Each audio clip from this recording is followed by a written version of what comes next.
All right, what is up, engineers? Happy Wednesday.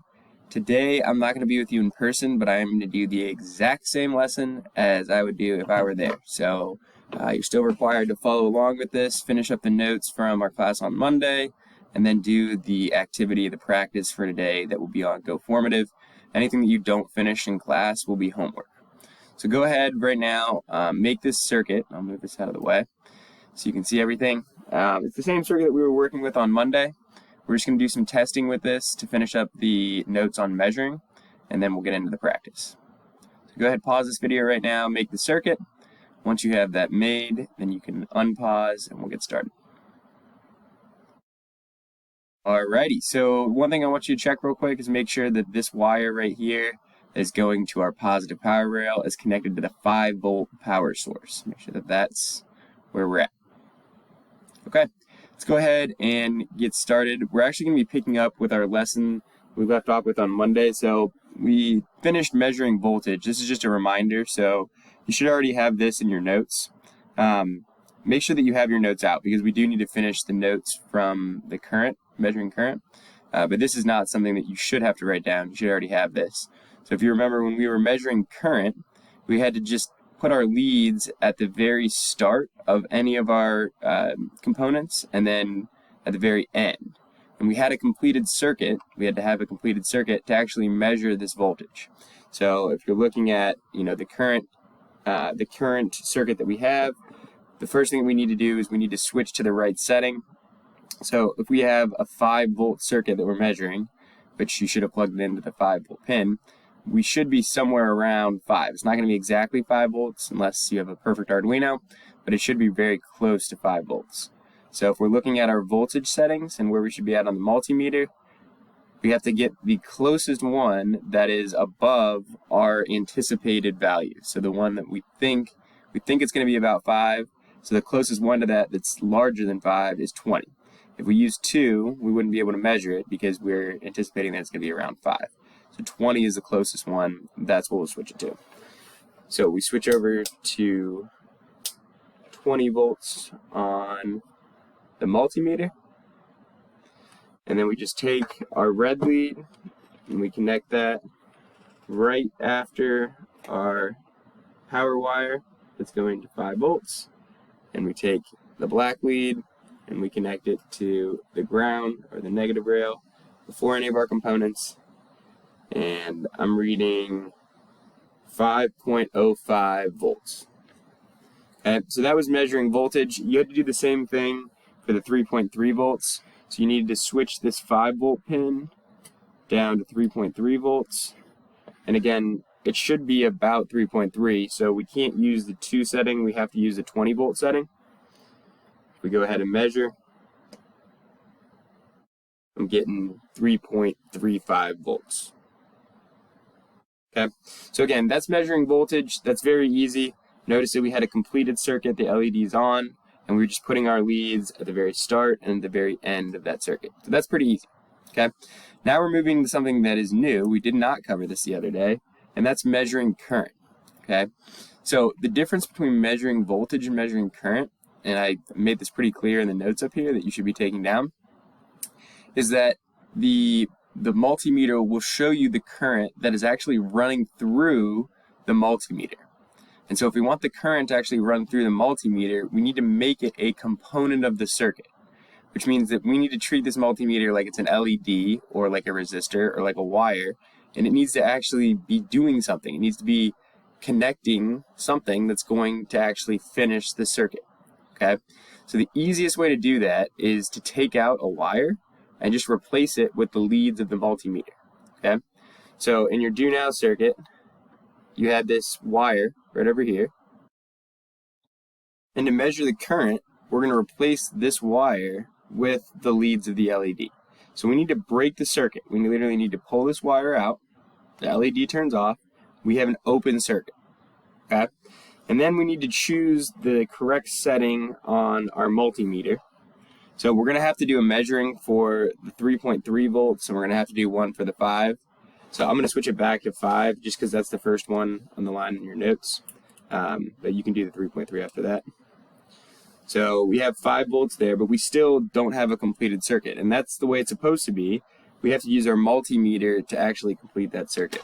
So on your multimeter, you can see that we have the current setting right over here on the right side.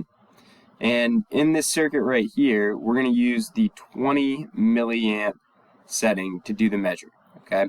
On your practice today, for one of the circuits, you have to do a 20 milliamp setting. For the other one, you have to do the 200 milliamp setting. So pay attention to the directions, but these are the two that you're going to be using. But for this circuit right here, we're using the 20 milliamp setting. So I'll go ahead, switch my multimeter over to 20 milliamps.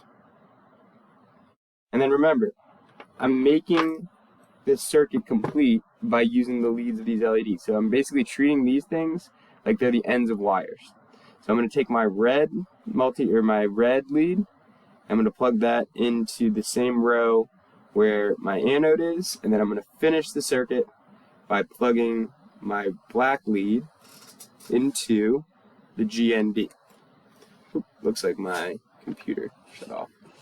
Let me turn this on real quick. Okay, so now let's see what we got. Red in the same row here, black. And notice how when I touch these leads and when I move them around, they turn off. So you got to make sure that you have them positioned correctly so that it is on. When I move these leads, it turns my LED on, it completes the circuit.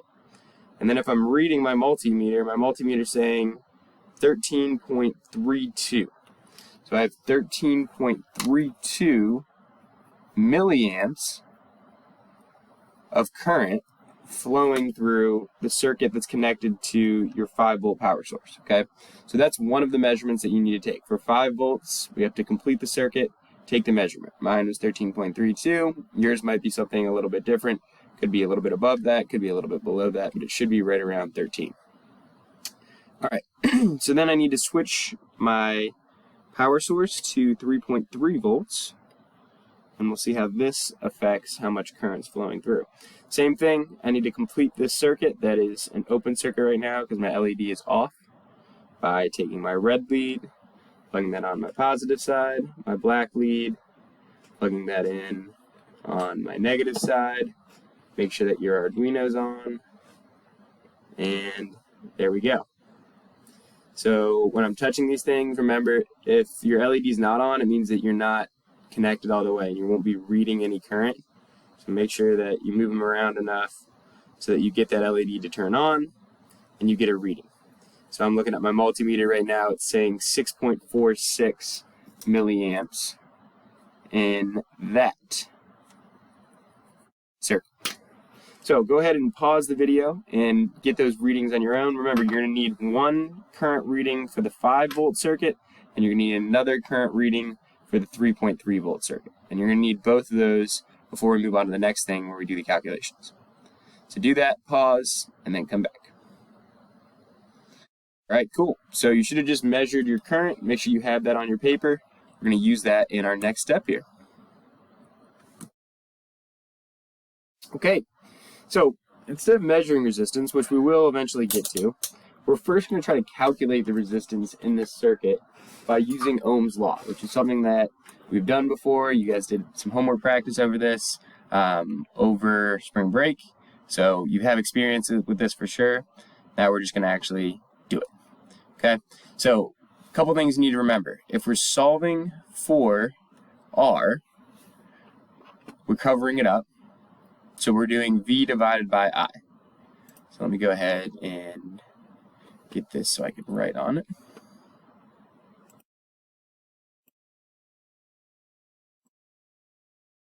Okie dokie.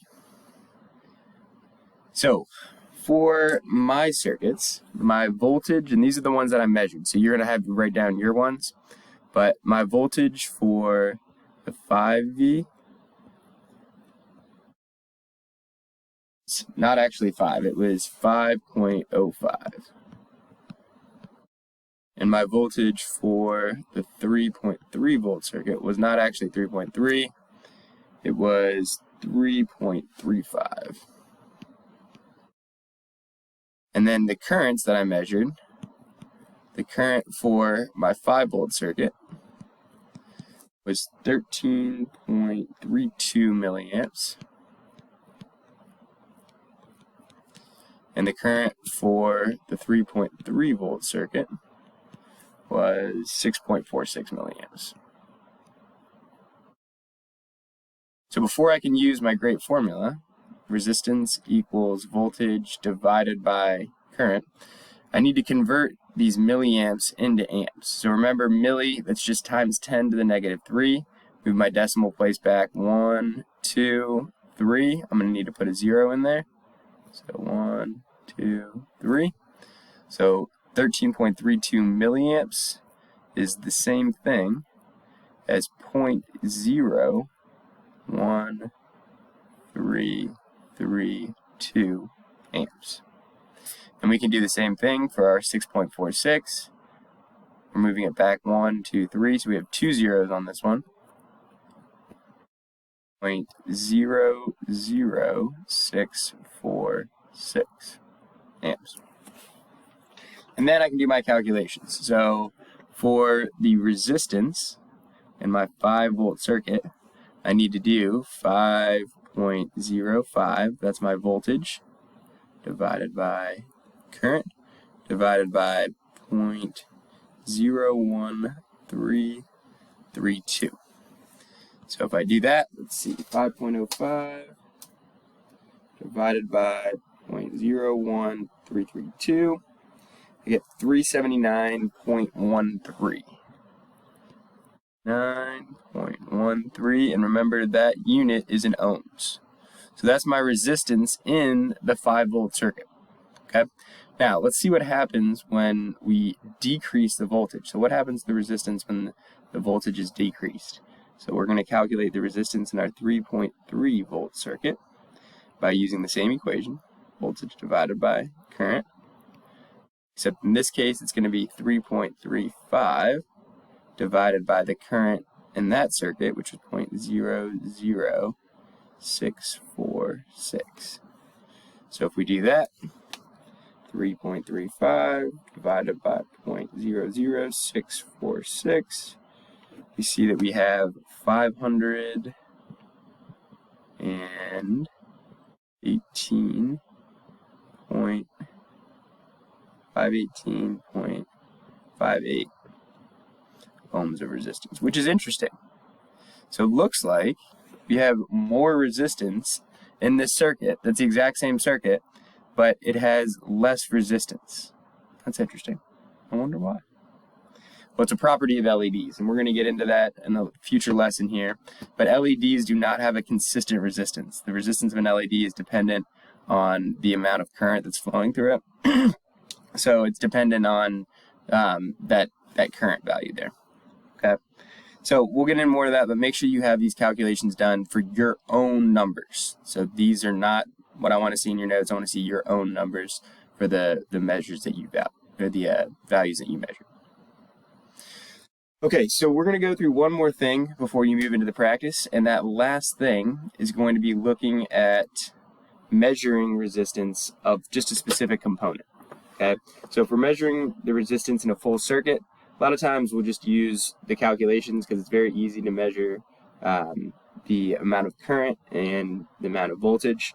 But measuring resistance is a little bit more difficult because we can't have a completed circuit, and we can only measure the resistance of individual components in a circuit. So if I wanted to actually measure how much resistance was in this resistor right here, which we know is 220 ohms, it should be right there. There's a setting on your multimeter where you can do that, and that's the last settings where we're looking at ohms. Okay, so because I know that this is a 220 ohm resistor, the 200 ohms will not work because 220 is larger than 200. So the setting I'll have to use is the 2K, that's 2000 ohms.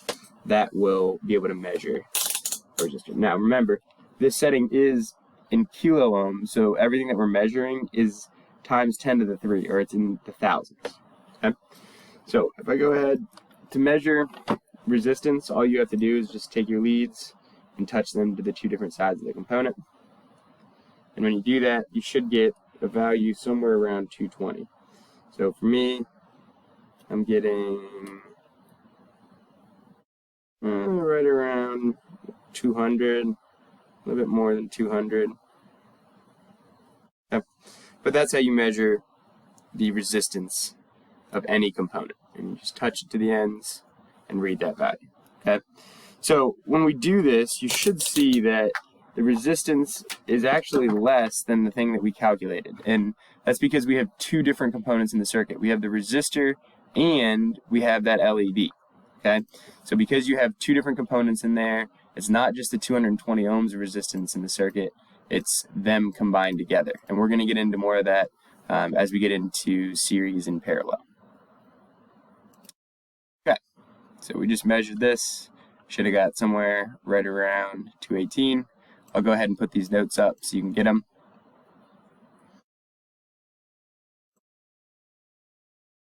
We got to make sure that there's no power supply hooked up when we're measuring this resistance.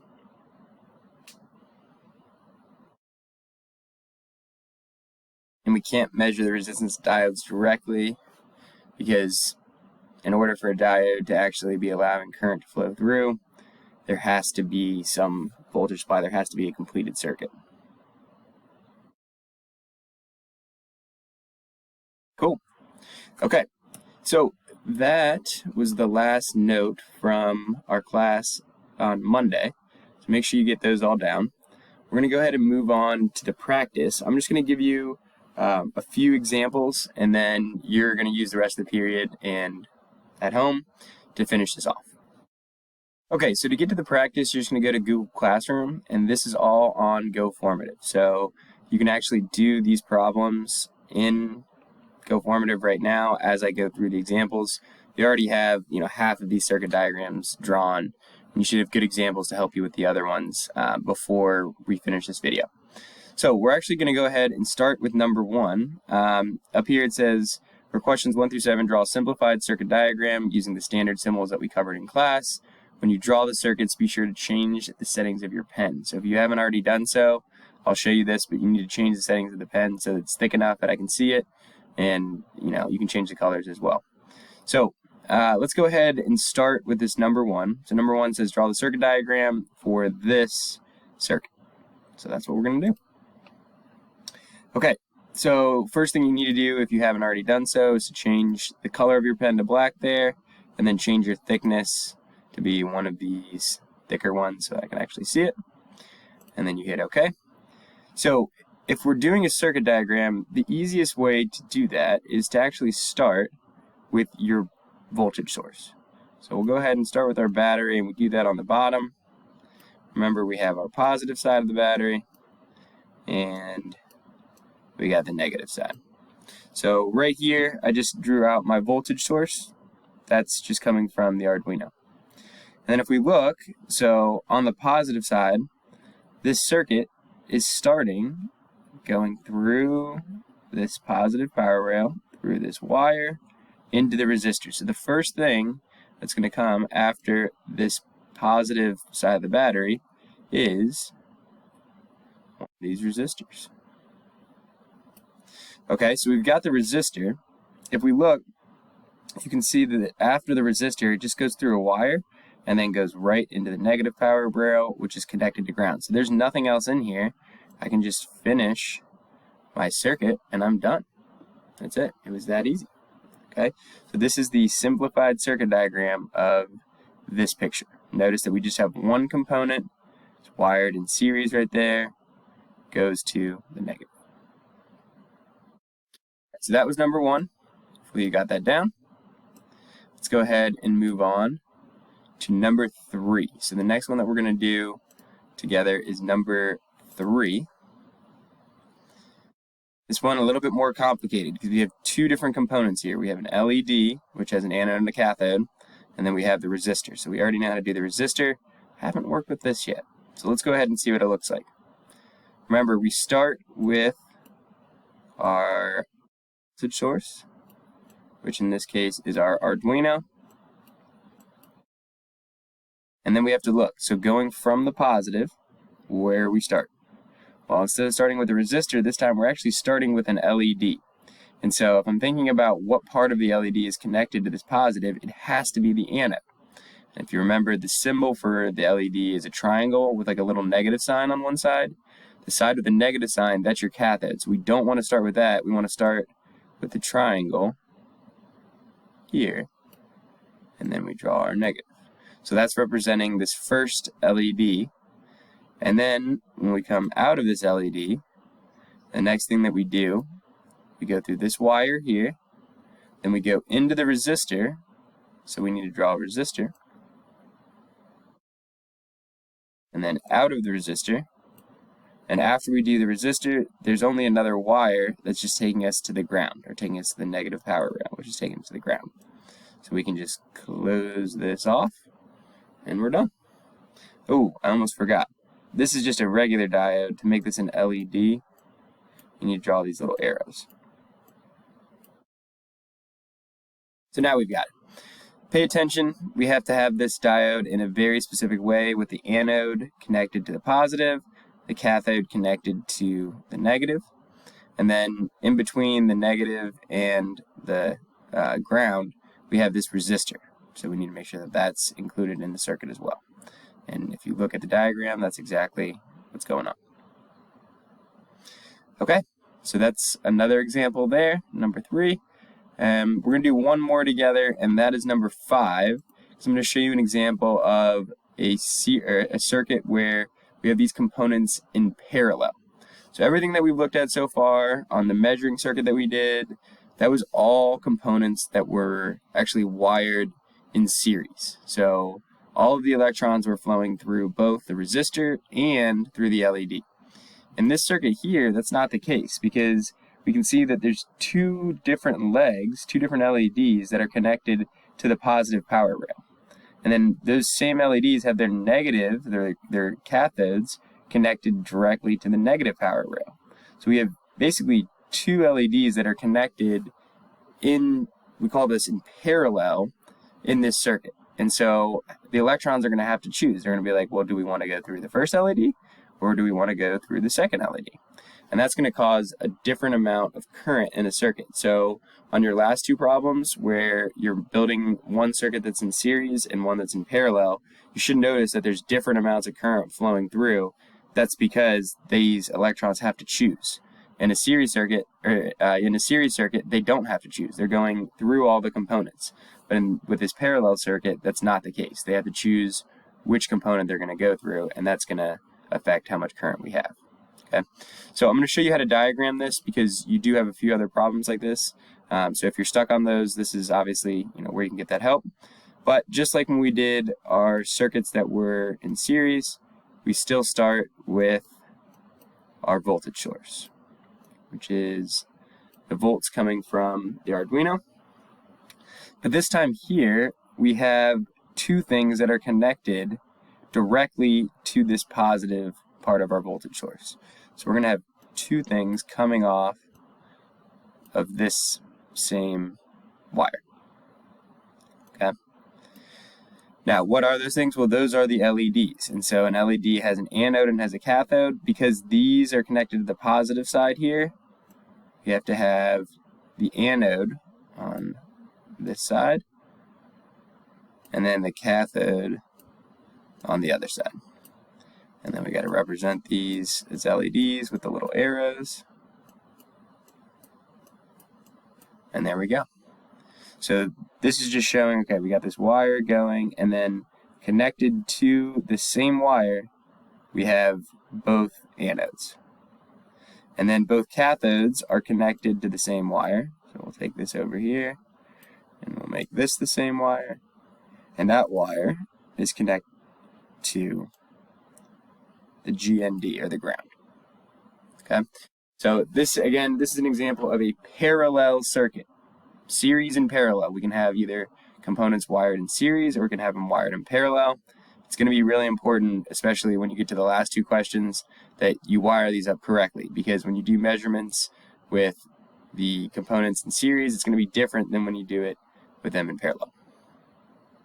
Okay, so you've got the rest of these circuit diagrams to finish, and then the last questions are actually going to help you kind of build a little understanding before our next lesson. So this circuit right here, this first one in number Number 8, this is a circuit that's wired in series. So we're going through one resistor, out the other end, and then that other end goes into the resistor and then to ground. That's different than the one that's wired in parallel, where both of the resistors are connected directly to the positive, and then both are also connected directly to the negative. All right, good luck with this. If you have a circuit that doesn't work or something like that, I have 3 extra kits up on the desk, so just ask whoever the guest teacher is to give you those. If you're missing your paper, I also have extra copies on the front desk, so you can get that. And then, I don't know how you'd be watching this, maybe on your phone. But if you don't have your computer, I also have paper copies of this so that you can do this on paper. But again, this is homework, so we're going to be going over this. I'm going to be checking this before our next class on Monday. Make sure you get it done. Otherwise, have a great rest of the week. Enjoy your grad at grad, and I'll see you on Monday.